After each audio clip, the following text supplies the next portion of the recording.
La Bible éthiopienne, un trésor longtemps caché aux yeux du monde, détient des vérités enfouies depuis des siècles, des vérités que nous avons oubliées ou ignorées. Ces écritures, rédigées dans une langue ancienne et conservées par une communauté isolée, recèlent des révélations inattendues, des mystères qui nous échappent, mais qui, si nous osons les regarder, pourraient redéfinir ce que nous croyons savoir de l'histoire sacrée. Parmi ces vérités oubliées se trouve l'un des personnages les plus énigmatiques de la Bible, Ève. Ce nom, Ève, a résonné à travers les âges. Dans la culture chrétienne traditionnelle, elle est perçue comme l'archétype de la tentation et de la chute, la première femme qui, dans un jardin paradisiaque, choisit de goûter à l'arbre défendu. Mais qu'en est-il réellement? Et si ce récit, que nous avons accepté comme étant la vérité, n'était qu'une partie d'une histoire bien plus vaste et plus complexe? Et si la véritable nature d'Ève, telle qu'elle est décrite dans certains écrits anciens, était bien plus profonde, bien plus spirituelle, que ce que nous avons cru jusque-là? Dans la Bible éthiopienne, un texte ancien mais vivant, cette figure d'Ève se révèle sous un jour inédit. Loin d'être simplement une tentatrice ou une victime de la chute, Ève, dans ce texte, semble porter en elle un mystère caché, un symbole d'une sagesse spirituelle que nous avons négligée. Ce personnage, souvent réduit à une simple fonction narrative, pourrait-il incarner quelque chose de plus grand? Une sagesse universelle qui traverse le temps, une sagesse qui attend d'être redécouverte. Et si, dans la Bible éthiopienne, se cachait un message essentiel qui pourrait bouleverser notre compréhension du commencement de l'humanité? Les Écritures, telles qu'elles nous sont présentées, sont souvent sujettes à des interprétations qui dépendent des cultures, des croyances et des époques. Nous avons peut-être oublié, ou ignoré, que ce texte sacré a été réécrit, retraduit et interprété au fil des siècles. Pourtant, la Bible éthiopienne nous offre un regard neuf, un éclairage différent sur cette histoire originelle. Ce n'est pas simplement la première femme qui aurait commis une erreur, une faute originelle, mais peut-être une entité porteuse d'un savoir ancien, d'une sagesse primordiale qui, lorsqu'elle est mal comprise ou mal interprétée, se transforme en une faute collective. À travers les âges, les évangiles nous invitent à entendre au-delà des mots. Jésus, dans ses enseignements, nous avertit, celui qui a des oreilles pour entendre, qu'il entende. Mais que devons-nous entendre exactement? Il ne s'agit pas seulement de comprendre les paroles, mais de pénétrer les symboles, les métaphores et les archétypes qui se cachent dans les Écritures. Ces symboles, qui nous parlent souvent dans un langage ancien et mystique, sont des clés, des portes qui mènent vers une autre dimension de la compréhension spirituelle. Aujourd'hui, c'est ce voyage que nous entreprenons. Un voyage à travers l'histoire, les textes sacrés et les mystères de la Bible, pour découvrir des vérités oubliées et peut-être même réinventer notre perception de l'origine de l'humanité. L'histoire d'Ève, telle qu'elle a été racontée dans les siècles précédents, mérite d'être revisitée. Ce que nous croyons savoir sur elle doit être interrogé, car dans ce questionnement, nous pourrions découvrir une vérité cachée, une vérité qui nous ouvre à une dimension nouvelle de notre rapport à la divinité et à l'humanité. Nous n'avons pas seulement à regarder le texte pour ce qu'il semble dire à première vue, mais à le regarder avec les yeux de la conscience éveillée, à écouter avec un cœur prêt à entendre l'invisible. La Bible éthiopienne, avec ses secrets et ses révélations enfouies, offre cette opportunité unique. Et si, à travers cette version ancienne des Écritures, nous pouvions trouver la clé pour comprendre l'origine véritable d'Ève? Loin des interprétations traditionnelles, des dogmes et des visions figées, un message ancien attend d'être entendu, un écho du passé capable de redéfinir la vision que nous avons du commencement de l'humanité. Ce n'est pas un simple retour en arrière que nous cherchons, mais une exploration des couches profondes de la vérité divine, une exploration qui pourrait bien être plus pertinente aujourd'hui qu'elle ne l'a jamais été auparavant. Le moment est venu de lever le voile. D'entendre ce que le texte a à nous dire au-delà des mots, au-delà des siècles. Car, à l'aube de cette compréhension, tout peut changer. Et peut-être qu'en redécouvrant l'origine d'Ève, nous pourrons toucher quelque chose de fondamental sur notre propre existence, notre propre rôle dans ce monde. Les évangiles et les traditions chrétiennes ont fait d'Ève une figure incontournable, mais souvent mal comprise. Selon la version canonique, Ève est la première femme, créée à partir de la côte d'Adam, et c'est elle qui succombe à la tentation du serpent, entraînant ainsi la chute de l'humanité. Ce récit, profondément ancré dans l'imaginaire collectif, a défini des siècles de pensée théologique et spirituelle. Mais qu'en est-il réellement de cette figure féminine fondatrice? Et si cette image d'Ève, réduite à une simple tentatrice, cachait un mystère bien plus profond et spirituellement éclairant que ce que l'on nous a toujours dit? C'est dans la Bible éthiopienne, et particulièrement dans des textes apocryphes comme le livre d'Enoch, que nous commençons à entrevoir une vision radicalement différente d'Ève. Dans ce texte, respecté par la tradition éthiopienne, il est fait mention de « les filles des hommes », des êtres célestes venus d'un autre plan d'existence. Ces femmes ne sont pas simplement des créations terrestres, mais semblent appartenir à une réalité spirituelle plus haute, où la distinction entre le monde matériel et le monde céleste devient floue. Que signifie cette référence aux filles des hommes dans un contexte aussi cosmique? Et si, à travers cette vision, Ève n'était pas simplement une femme ordinaire, mais un être aux origines célestes, un pont entre les cieux et la terre, chargé d'une mission divine bien plus vaste? Dans la Genèse, Dieu dit « Faisons l'homme à notre image, à notre ressemblance ». Genèse 1:26. Ce verset, central dans l'histoire biblique, est souvent interprété comme la création de l'homme et de la femme, mais que signifie réellement « à notre image » ? Si nous nous arrêtons un instant sur cette phrase, nous pouvons y découvrir une profondeur insoupçonnée. Et si cette image divine ne faisait pas uniquement référence à une ressemblance physique, mais à une réalité spirituelle bien plus vaste? Une union, non pas seulement corporelle, mais spirituelle, entre l'homme et la femme, créant ainsi l'archétype de l'âme humaine dans toute sa dimension divine. Cette lecture invite à penser qu'Adam et Ève ne sont pas de simples figures humaines, mais des symboles de l'âme en quête d'unité avec le divin. Les textes éthiopiens apportent encore une perspective plus radicale. Dans ces écrits, Ève ne serait pas simplement une réponse à la solitude d'Adam.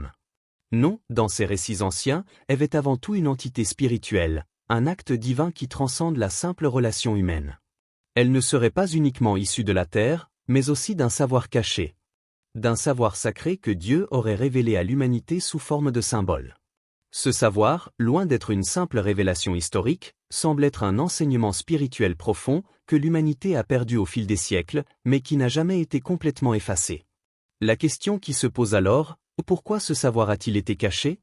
Pourquoi, au lieu de souligner la grandeur d'Ève en tant que figure divine, a-t-elle été réduite à un rôle marginal et péjoratif dans la tradition chrétienne dominante?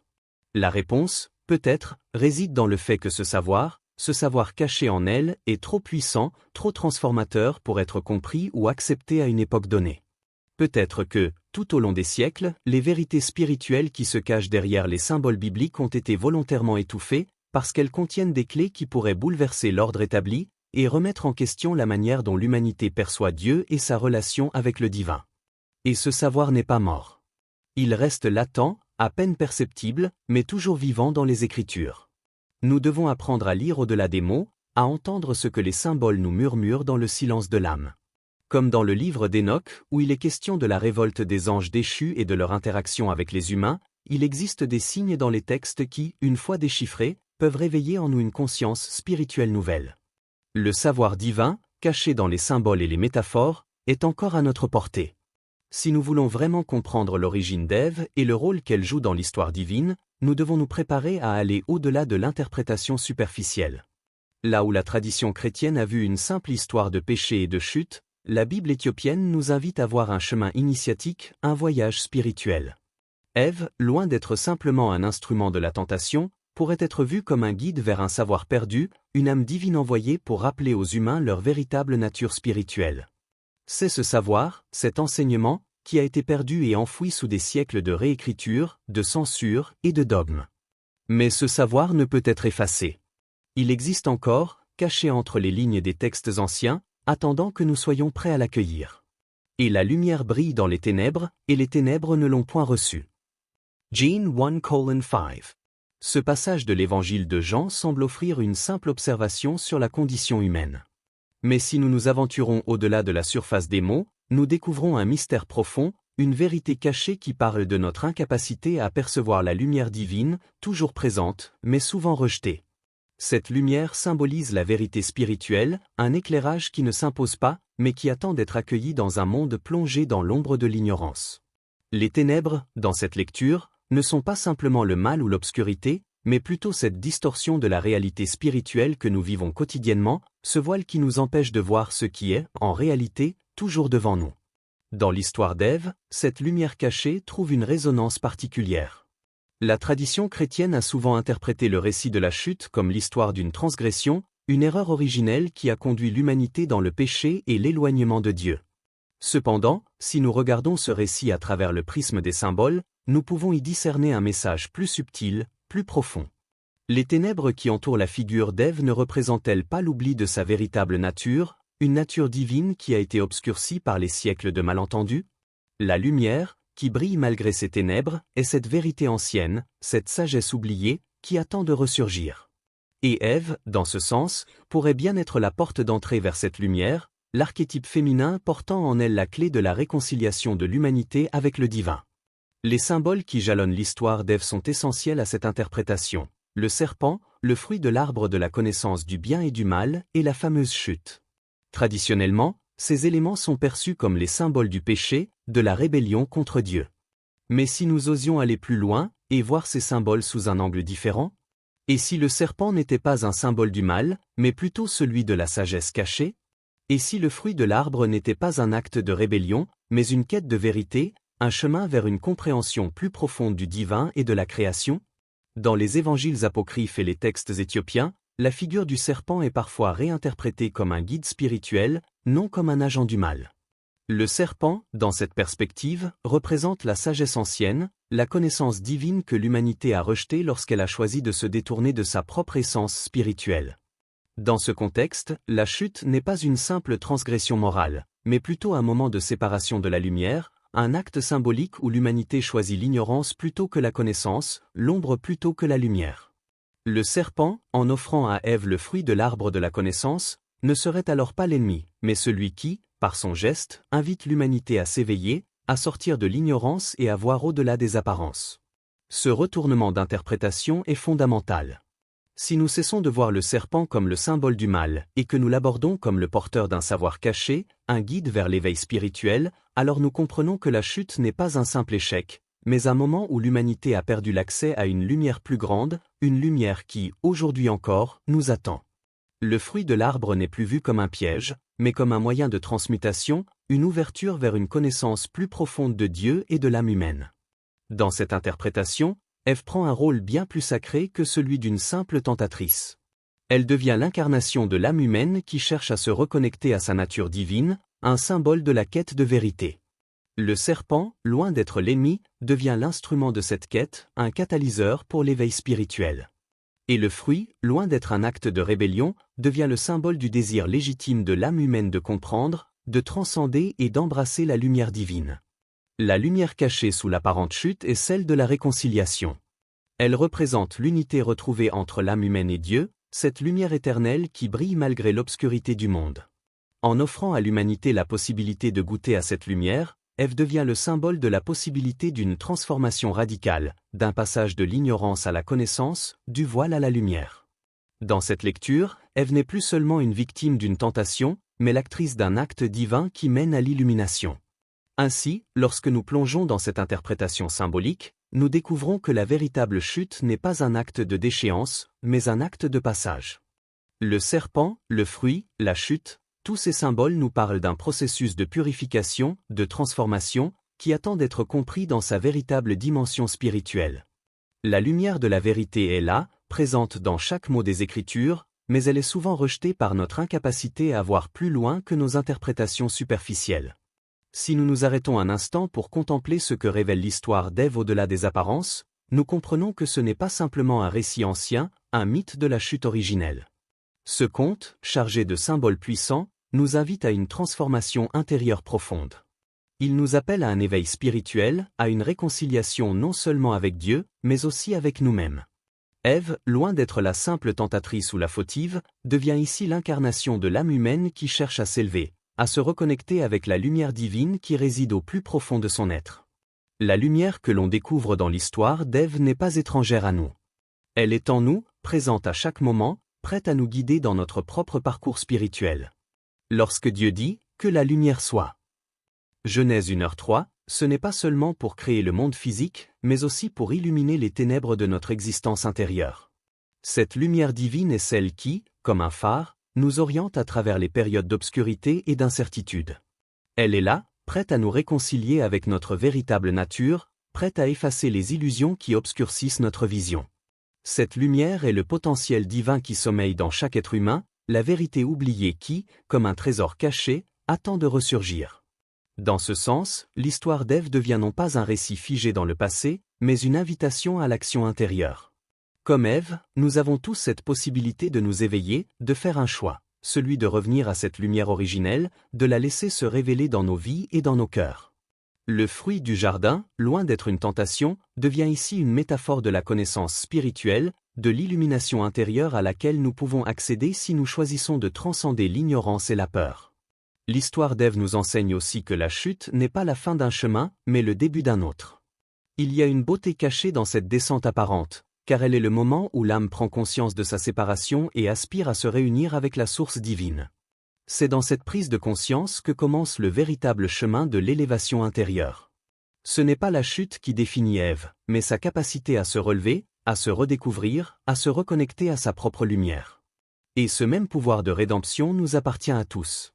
Chaque être humain, à travers ses propres épreuves, ses propres moments de séparation et de doute, a la possibilité de réécrire son histoire spirituelle. Nous sommes tous des Èves, appelés à nous éveiller à notre propre vérité divine, à redécouvrir la lumière cachée en nous. La chute n'est pas une condamnation, mais un processus initiatique, un chemin nécessaire pour que nous puissions pleinement goûter à la lumière qui brille dans les ténèbres. C'est un processus de purification, de transformation, qui, bien que parfois douloureux, nous mène toujours vers la réconciliation et l'unité avec Dieu. Dans cette quête intérieure, nous sommes appelés à lâcher prise des illusions de l'ego, à abandonner la peur, la culpabilité et la honte qui nous maintiennent dans l'ombre.